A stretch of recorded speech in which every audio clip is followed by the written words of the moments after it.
Hoy es miércoles 24 de abril de 2013 y estamos aquí en el edificio donde está el apartamento en que vive María Elena Alpizar, dama de apoyo del grupo de las Damas de Blanco. No, ya dama de blanco. Dama de Blanco ya. Sí, bueno, pues María Elena, gracias por recibirnos aquí, por darnos esta entrevista.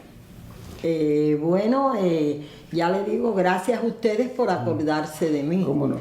Sí. ¿Dónde naciste, María Elena? Yo nací en Placetas, en la antigua provincia de Villa Clara, de Las Villas, que hoy es Villa Clara.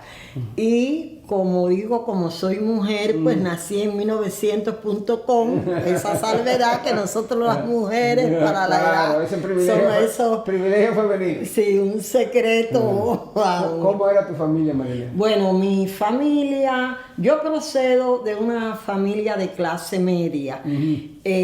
Claro, me crió mi abuela desde los 14 días de nacido. Mi abuela paterna y mis tías paternas. Y entonces, pues, mis tías, 6 tías, y mi abuela, pues, nos criaron a mi hermana y a mí y a 7 primos. Hijos de... ¿Todos juntos? Sí, un casón de eso de antes, me recuerdo, tenían 6 dormitorios, el pasillo, el corredor, y bueno, teníamos, no éramos ricos, pero asistimos a escuelas privadas y eso. Yo era la que más me destaqué en estudiar y eso, porque mis primos no les gustaron estudiar, fueron a la escuela ya. Y mi hermana también estudió, pero llegó ¿Cuál era la procedencia política de tu familia? Bueno, mi familia, mi abuelo era el típico camaján político. Lo mismo, era liberal, que auténtico, que ortodoxo, que batistiano. Y yo heredo mi gusto por la política oyéndole los cuentos a mi abuelo. Entonces mi papá aspiró en las elecciones de Batista. ¿Del 54? Sí, ¿O del 58? Sí, no, en unas elecciones que hubo antes. En el 40, cuando Batista fue presidente constitucional. No, en el 54. Yo 54. Tengo, sí, allí.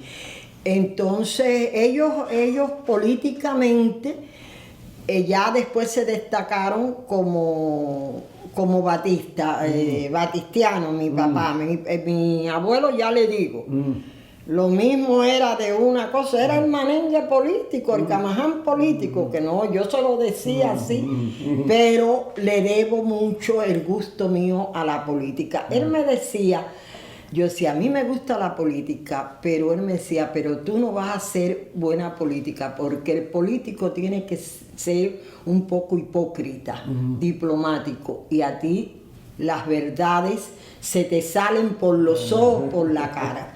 Pero bueno, a mí me gusta la política. Hay quien dice que la política es sucia, yo digo que no. Son los hombres lo que hacen sucia la política, porque es de la única manera que uno puede ayudar a después de la religión, a los ¿Cómo prójimos. afecta el triunfo de la revolución a tu familia?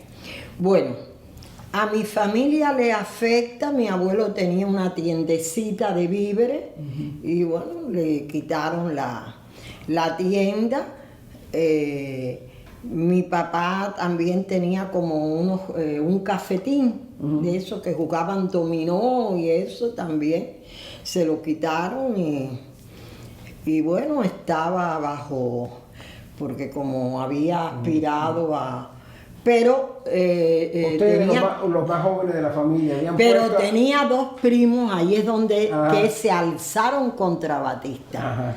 Y entonces eso fue una de que menguaron, ¿no? En ese tipo de... Y mi papá lo que ayudó mucho a la gente con sus relaciones políticas y eso. Que después voy a contarle una anécdota de uno que ayudó y después mi papá lo fue a ver por mí y lo que le contestó. Entonces, yo le voy a decir sinceramente, cuando triunfa la revolución ya yo era joven. Julio a mí nunca me gustó, porque yo tengo una cosa que desde niña yo le decía a mi abuela y a mis tías, cuando conocí a una persona, esta persona me cae mal, y si me cae mal es porque no sirve. Y mi abuela decía, oye, pero que a mí me mimaba mucho porque yo era enfermiza y era... Y usted sabe que no se podía hablar de las personas mayores, eso, pero yo con mi abuela tenía esa, y yo decía a mi abuela, no sirve, ese era a mí. Y oiga, y a través del tiempo, de los años de mi vida, yo la persona que de primer momento no me gusta, vale, yo no sé, como un don, una intuición, un don que Dios me dio, no me gusta. Y este señor no me gustó. Yo me acuerdo con la cadenita, en aquel programa de Luis Gómez Guanguerme, y con la cadenita, y después aquellos fusilamientos que eran circos romanos. Eso, y la educación católica que nos habían dado. Yo era de la Juventud Católica, hija de María, todo eso. Entonces, nosotros... yo me sentí muy... Y siempre, Julio, tuve la característica de líder. De líder en las escuelas, y si había algo, ¿cómo pudiéramos decir? Que abusaban. Usted sabe, yo era la que me buscaban antes de... yo era una chiquilla y tenía carisma. Se arremolinaban alrededor de mí varios de mis condiscípulos. Entonces, ya cuando triunfó la revolución, yo en el 60 me bajaron de un micrófono porque el 27 de noviembre, Día de la Muerte de los Estudiantes, pues, y yo dije allí que... ¿En un acto público? En un acto público, y me bajó. ¿Qué dijiste? Dije que los fusilamientos que estaban ocurriendo en Cuba no tenían...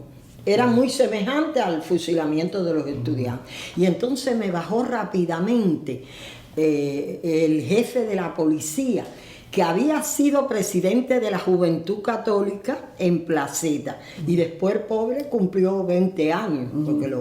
Y entonces me bajó, pero dice, pero tú estás loca, ¿verdad? Que tú eres una chiquilla loca, qué sé yo. Y ya en el 61, pues me detuvieron cuando Playa Girón. Te arrestaron a media Cuba. Sí, a media Cuba por la quinta columna, que éramos quinta columna.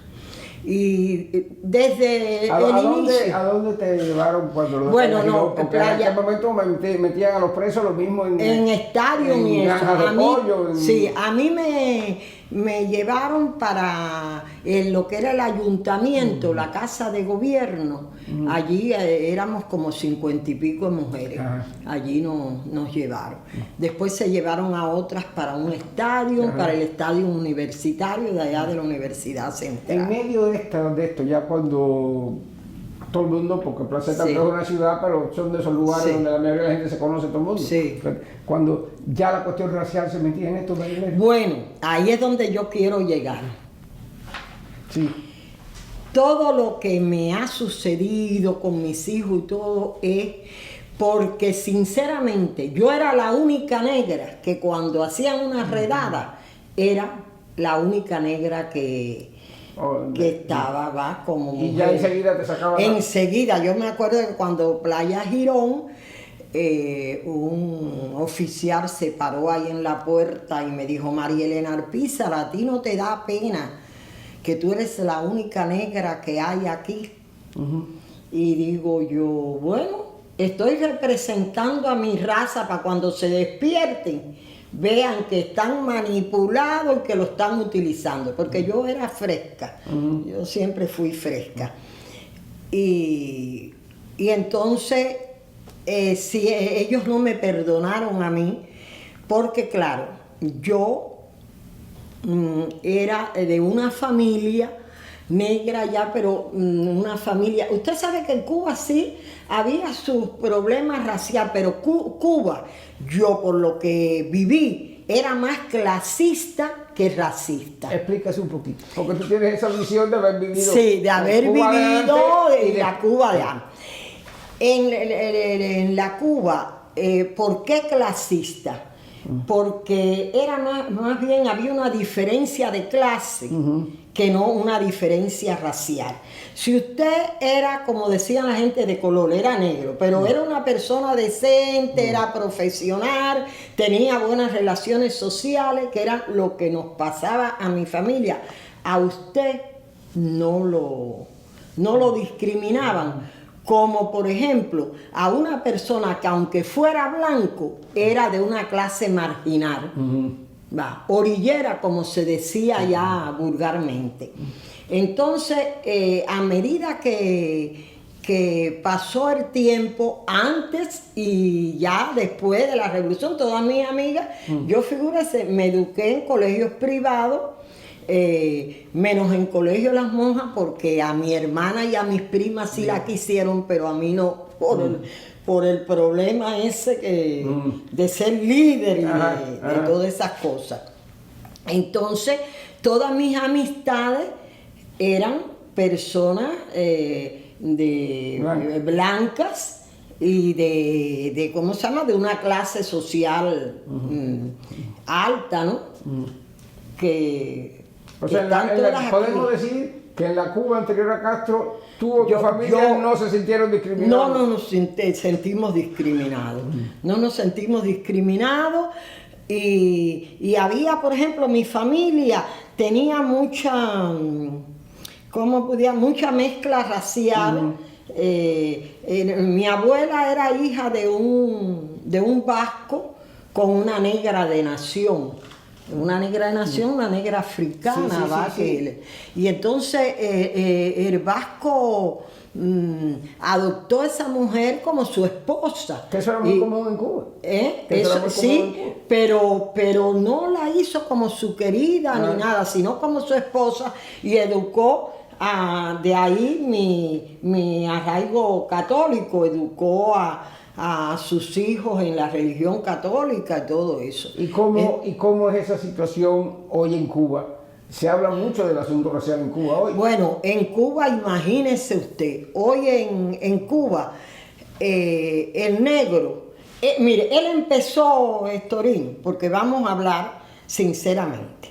Si usted me va a regalar esa pluma, no me la va a regalar, no me la va a dar sacándome de que no, porque tú no tienes la pluma, porque si tú eres negra, porque te voy a regalar esa pluma. Me la regalas, me das una cosa y no me saques mi raza ni mi procedencia.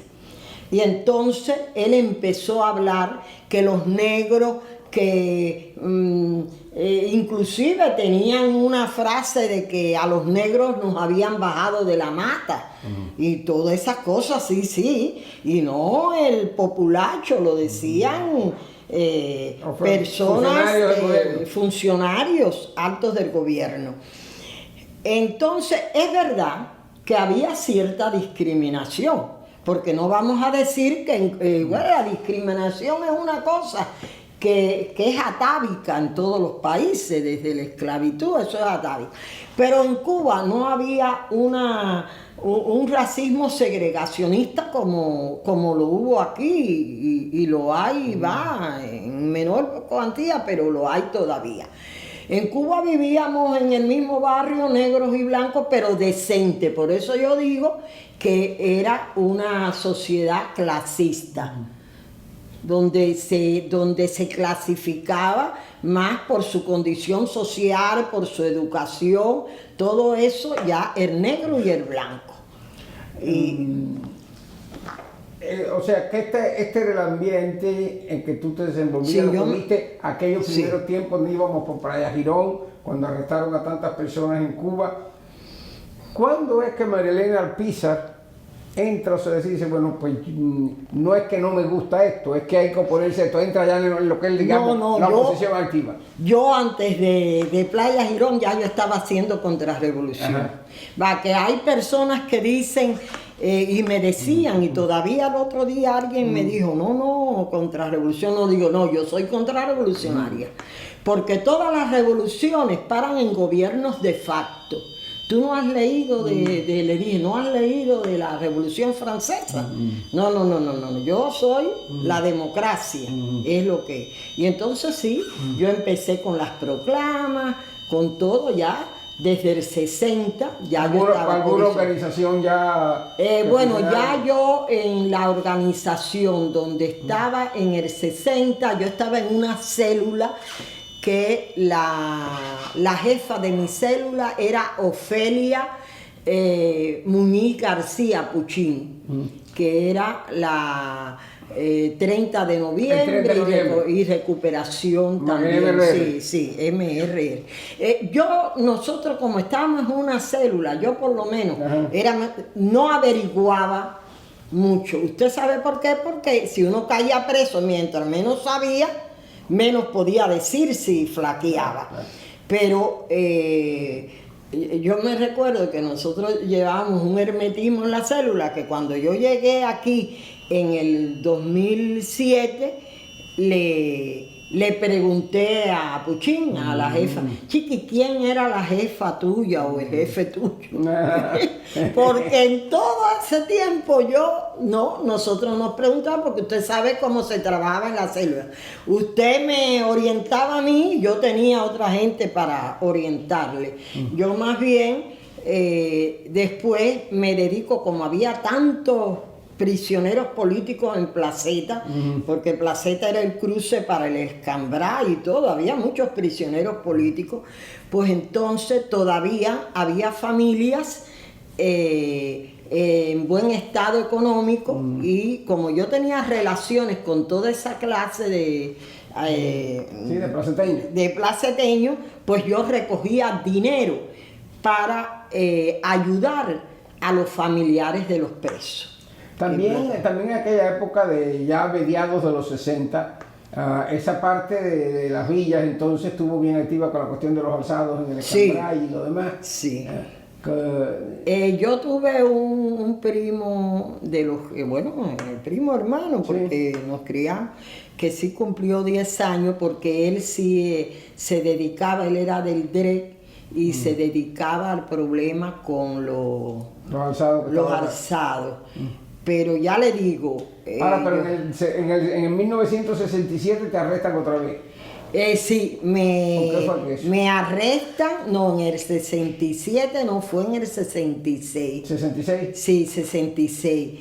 Me arrestan porque ya yo estaba casada, me había casado escondida por la iglesia, que no hubo amonestaciones, hubo que pedir un permiso al obispo, que era Müller en aquel tiempo en Cienfuegos, y entonces el que era esposo mío se iba en una lancha, porque fue después de Camarioca, fue en una lancha, entonces no me quería arriesgar.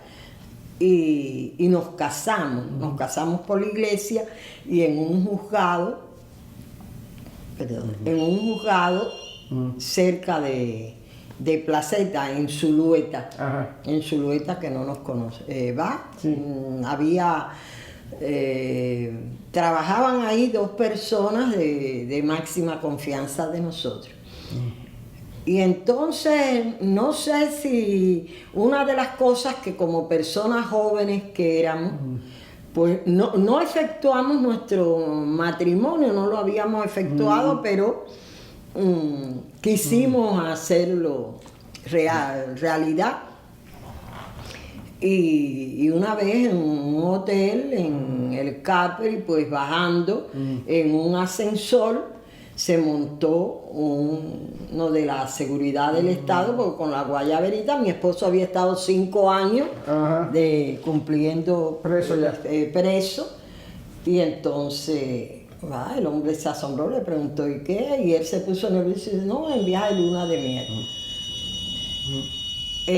claro, ellos sabían, porque ellos conocían todos los detalles de la vida personal de uno. Y no es pero usted sabe, Julio, que antiguamente una señorita no claro. iba a un hotel con, claro. con un hombre, menos que el novio ni nada. Y entonces, cuando nos bajamos en eso, yo le dije, Miquel, porque Miguel Ángel, pero bueno, le decíamos Miquel, ese es de la seguridad del Estado, ¿no? Ese es del G2, que era la frase que utilizamos. Ese es del G2. Dice, sí, yo estuve preso en no sé qué parte, ahora no me acuerdo, y él era el jefe de prisión. Dije, la primera microonda que se encuentra va a preguntar si de matrimonio. Y efectivamente fue así. Pero después, en los 20 y pico días esos que estuve preso, me hicieron tantas preguntas y ellos tenían una... porque en el viaje que iba a hacer Miquel, era mi esposo, había una pistola y yo la tenía guardada. No sé, ellos cuando me hicieron el registro, menos mal que la pistola no la encontraron, ni dijeron nada de la pistola. Pero yo lo que vi que hicieron mucho hincapié en que yo hablara de Puchín, que era la Ofelia, que era la jefa mía de la célula. Y ellos tenían una confusión entre Puchín y también un señor que había allí, que en paz descanse, que se murió no hace poco, que le decían Cuchín, de apellido Pedrera. Y ellos estaba también en la contrarrevolución. Y entonces... Pero la fue entonces porque sorprendieron el viaje del que era tu esposo. Bueno, sí. Alguien lo echó para adelante, sí, lo chivateó y eso, pero eso fue muy enredado, Estorino, porque ya prácticamente nosotros estábamos, ¿entiendes?, en los finales ya de... cuando digo nosotros es el movimiento, el movimiento. Sí, que era por los años que ya la resistencia, iba decayendo. Entonces, en los interrogatorios que me hicieron, yo no vi tanto el problema de viaje como el problema de querer saber algunas cosas que sí, ellos saben, pero no lo saben todo. Claro. Porque ellos saben todo cuando usted habla, cuando usted chivatea otro día. Entonces, preguntaban ciertas cosas que no los preguntaban por gusto, que no era para llenar un libreto, sino que sabía y bueno, yo me salvé de no ser condenada porque mi papá, yo tenía un primo, de los primos que se alzaron, que la esposa era la secretaria particular de Ramiro Valdés, con Chunchún ellos, y mi papá lloró y ese era su sobrino, ese era su tío preferido, el de él. Y porque me parece también que ellos buscaban otra cosa. Ellos buscaban otra cosa porque yo no firmé, por ejemplo, cuando me decían que yo era tesorera del DREC, porque del directorio revolucionario estudiantil, que mi esposo sí, él sí era el responsable en Placeta y por eso cumplió. Elena, y en aquellos tiempos en que fusilaban sin ninguna consideración, condenaban ¿nunca pensaste en exilarte en aquella época?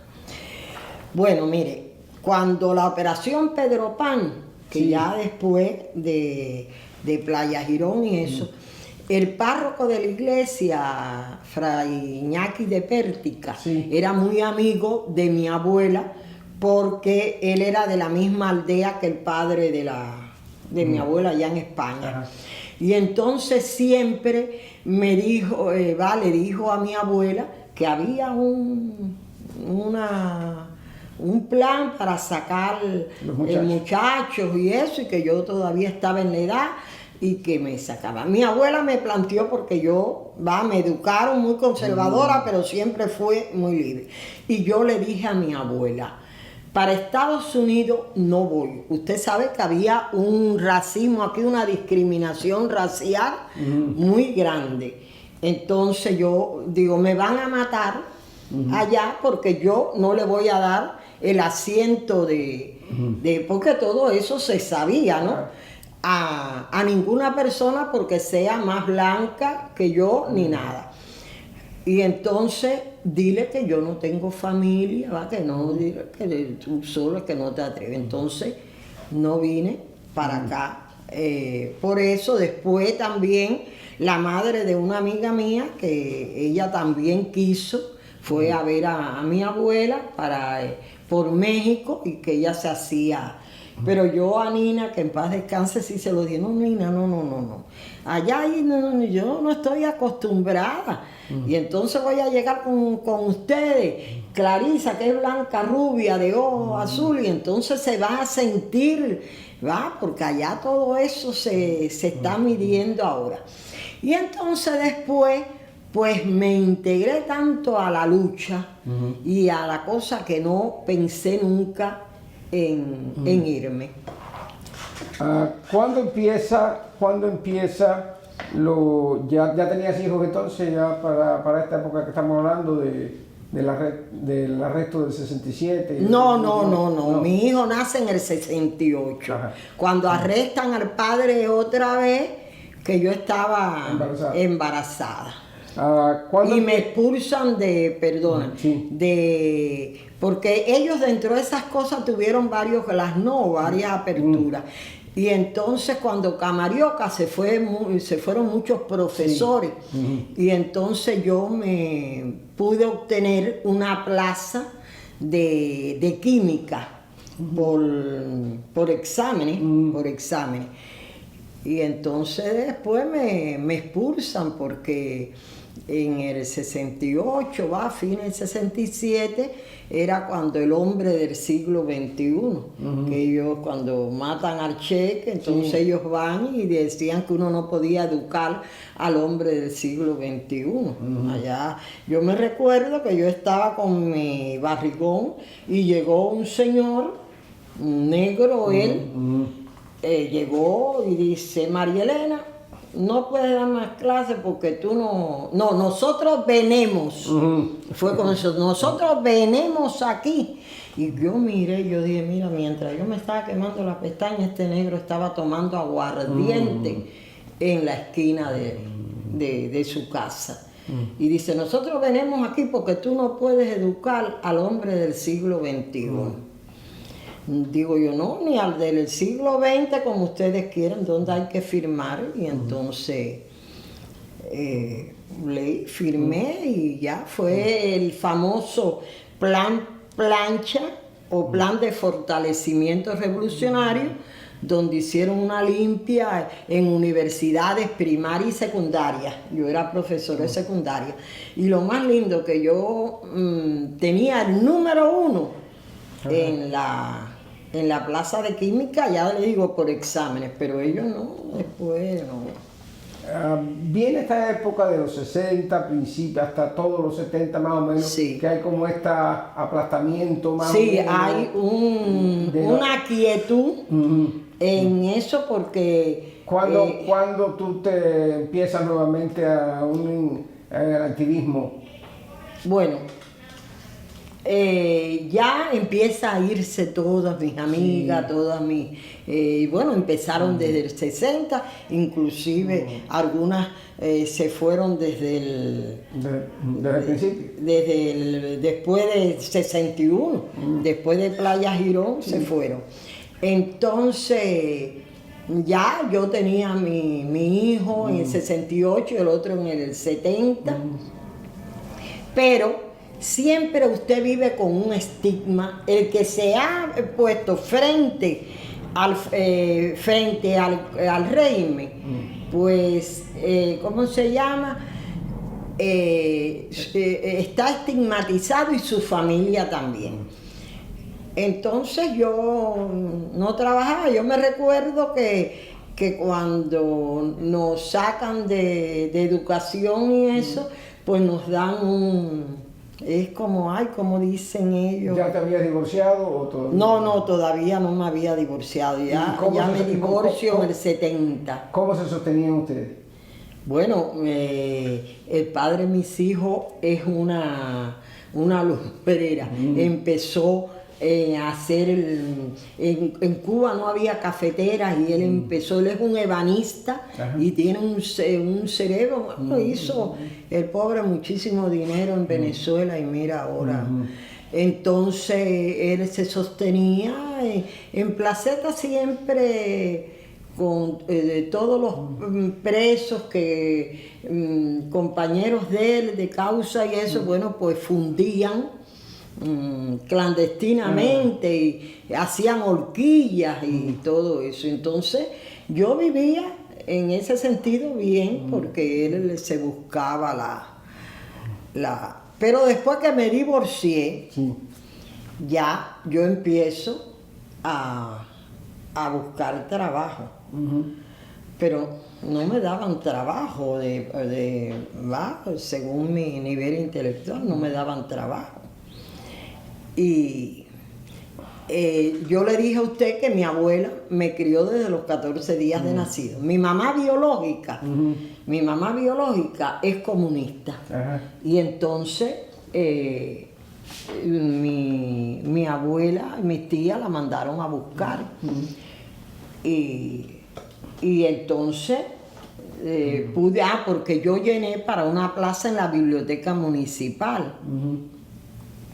Pero el partido no, figúrate, esto es una contrarrevolucionaria, tiene un historial y qué sé yo. Y entonces mi mamá se las arregló para que el director de la sectorial de cultura, la sectorial provincial, llegara a Placeta y dijo, no, ella tiene que trabajar ahí. Entonces, bueno, esa fue una de las acciones buenas que yo me recuerdo de mi mamá conmigo, porque después me negó, quería que yo me quitara el apellido cuando comencé en el periodismo independiente, porque entonces comencé... ¿A ese extremo llega la situación en Cuba?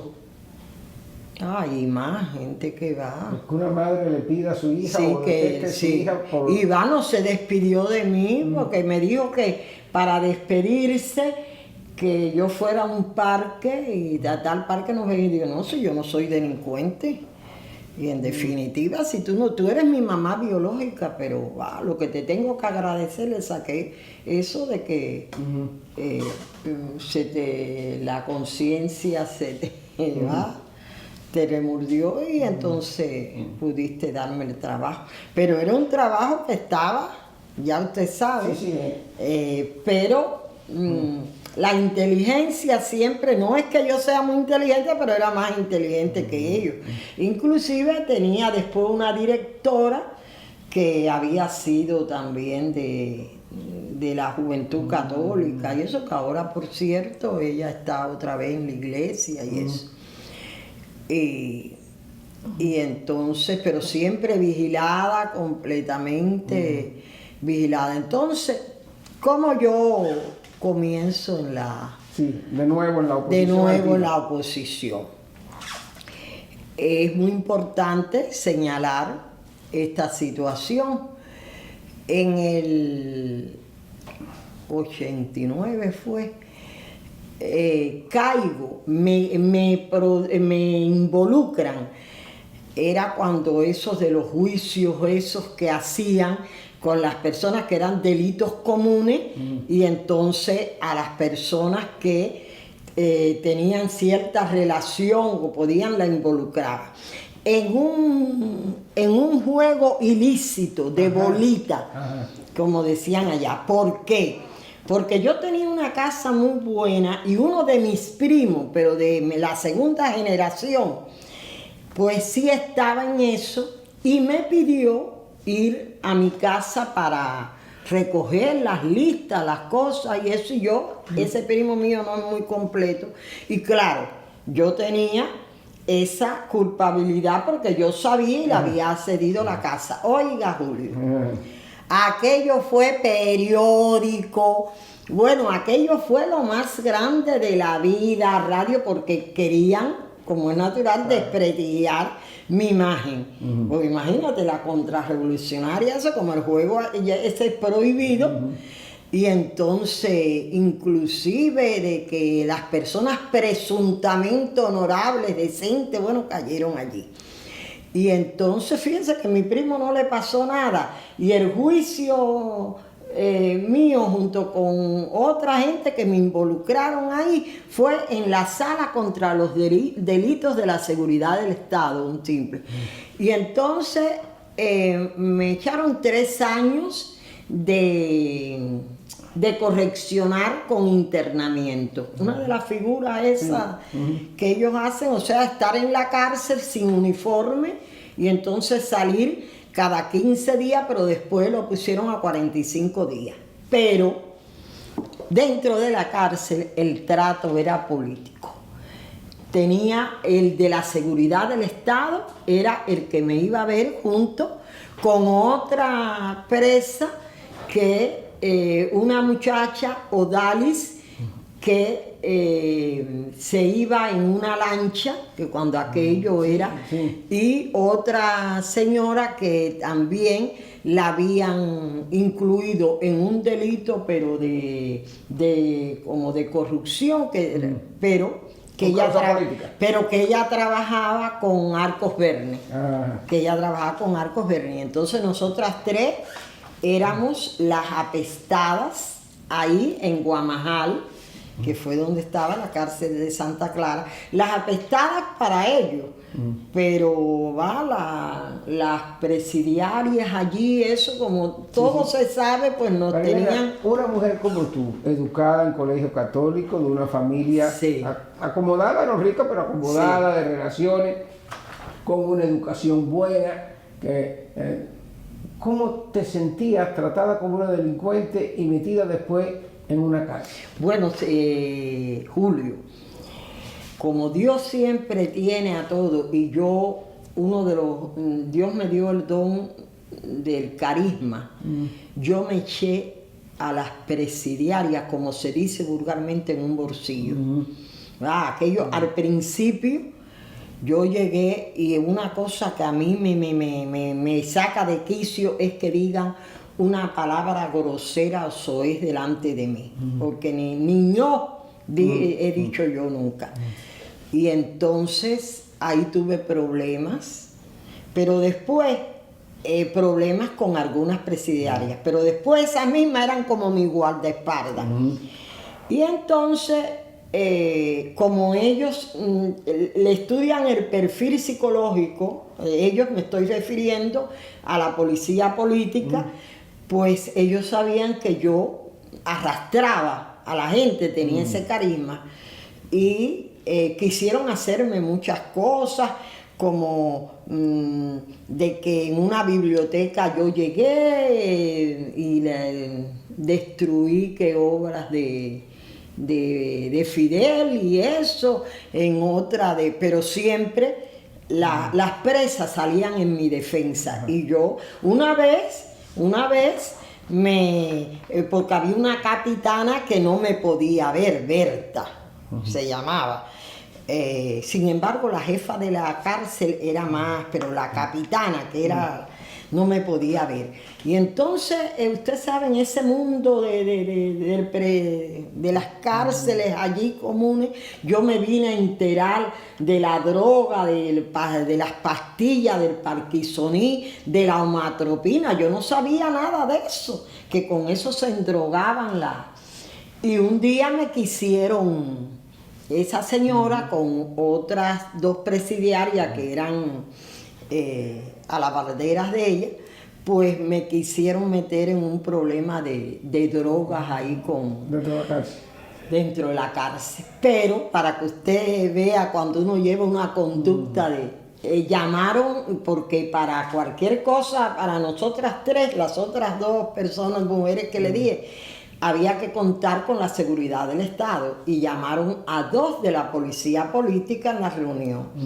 Y entonces cuando ella empezó, yo muy tranquila, cuando ella empezó a decir de la droga y de que yo que era, se levantó uno de la barra, dice, mire, compañera Berta, le dijo, esta señora es lo más contrarrevolucionario. Ella tiene los mismos años en la contrarrevolución que yo en el G2, cuando era el 10. Esto desde que era una chiquilla es contrarrevolucionaria. Pero es una persona honesta, decente, con unos principios que nosotros conocemos la vida y esta señora es incapaz de meterse. Es que yo estoy seguro, a mí no se me olvida aquello, de que ella ni sabía del problema de drogas que de pastilleras, porque le decían pastilleras. Y entonces, así que no. Estamos perdiendo el tiempo. Entonces yo me paré, yo no le dije gracias ni nada, porque no. Cogí y dije, bueno, puedo retirarme.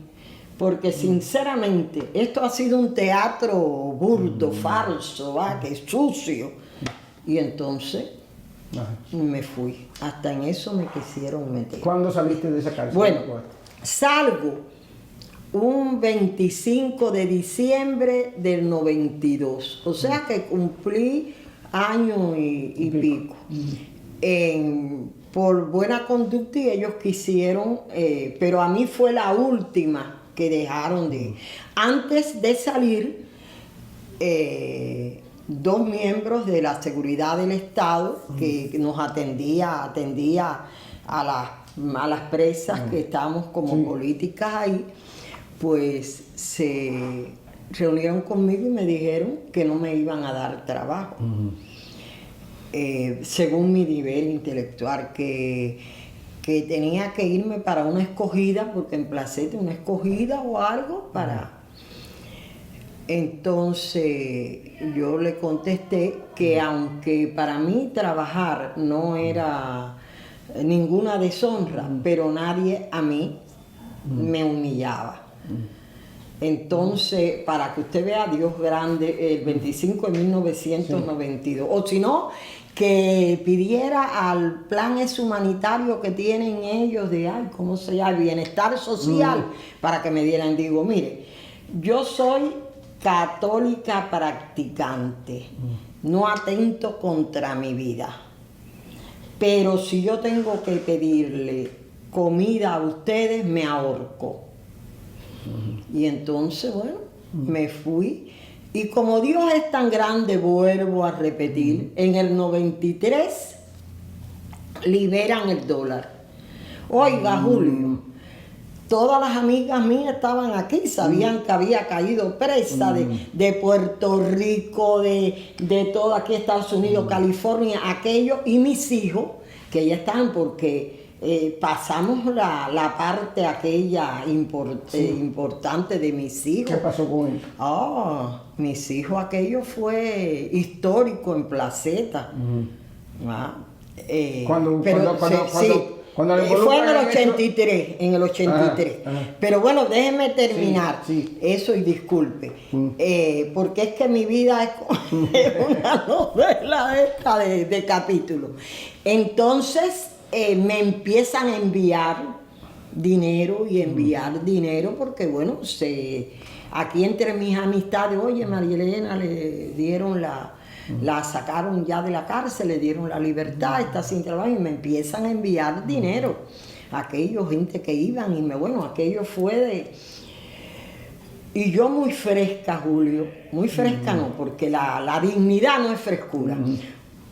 Con mi cartera llena de verdes, de dólares, llegué un día al G2 de la carretera de Camajuaní de Santa Clara. Pedí ver a Raúl Fernández, que ahora es jefe grande, que era uno de los que me atendía. Dígale que María Elena Alpizar está aquí y que necesito un despacho con él. Bueno, me dieron el papel y cuando llegué, abrí mi cartera y le dije, mire Raúl, yo no hago falta porque yo tengo mis amistades allá que sabían toda la maraña que ustedes me hicieron y ahora me mandaron dinero. Si necesita algo, yo le puedo prestar. Y entonces ya me fui aquel día. Con mis hijos, ¿Y cuál fue la respuesta de él? No, se quedó impávido. Ellos me tenían algunas veces que decían, no me contestaban, Yo le estaba diciendo hoy a mi hermana que algunas veces ellos me tenían como cierto miedo, cierta locura, porque déjeme decirle, Julio, y eso en todas las entrevistas lo digo, Fidel es el asesino nato, pero tenía más visión política que este guardia de cuartel que está gobernando ahora. A mí me pegaron 7 veces, me expulsaron en mi vida de periodista.